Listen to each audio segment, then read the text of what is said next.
ተቀባችሁ ትበይማ አድምጪ። አሁን ምነግርሽ ማለት ነው እየተከታተልሽ ምን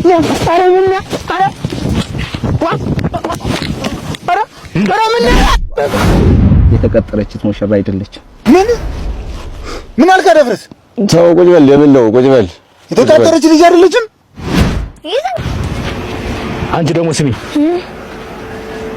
ትናንትና አንድ ቃል እንደገባሁት ወላዲቱን ብዬ ቃልን ፈተውብሽ። ኧረ የለም። እና እዛ ሴት ተተናኮለሽ ነካይ ሰው አለ? ኧረ የለም። እኔስ እንኳን አጠገብሽ ልደርስ ልብስሽ ጫፍ ነካሁት? ኧረ የለም የለም። አመሰግናለሁ። እሺ እግዚአብሔር ይስጥልኝ። እንግዲያውስ ቆይ በይ እንግዲያውስ እኔ ደሜ ፈልቷል። እንዴት ወርጄ ክብሬን አጥቼ መኖርን አልፈልግም። እና ጓደኛሽ ናት እና ያ ጫኔን ያልሽኝ አይደል? አያ ጫኔ ልጅስ ይዘንጉ እና ተሱ ውጭ ሌላ ሰው አትቀርብም ነበር እንዴ ያልሽኝ? እንግዲህ ይኸውልሽ እኛ ተሶስታችን ውጭ ያለ እግዚአብሔር ነው።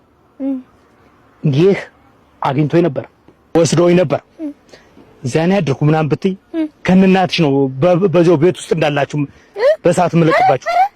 ትበይማ አድምጪ። አሁን ምነግርሽ ማለት ነው እየተከታተልሽ ያለችበትን ወሬ እያፈራሽ እኛ እየመጣን እሱም እኔም እየመጣን ጠይቅሻለን። የእሱንም ያያጫኔንም ሁኔታቸውን እየሰለልሽ ሰለያችሁ እየመጣን እኛ እንጠይቅሻለን። የሰማሽ ወይ? እየሰማሁ ነው እንጂ እንዴት በያውን ወንዙን እናሻግርሽና እንመለስ። ተውት፣ ምንም አልፈልግም። እጅማ ደግሞ በዚህ ነው አይደል ያመጣልሽ? በዚህ አሁን ቀጥ ብለሽ እንዲህ ወዲህ ወለም ዘለም ሳቲ ወዲ ቤትሽ። እሺ ወዲ እላለሁ ብትይ እግርሽ ጠብቄ ሰብሬ ለቅቄሽ ዶሮ ጠባቂ ነው ማድረግሽ።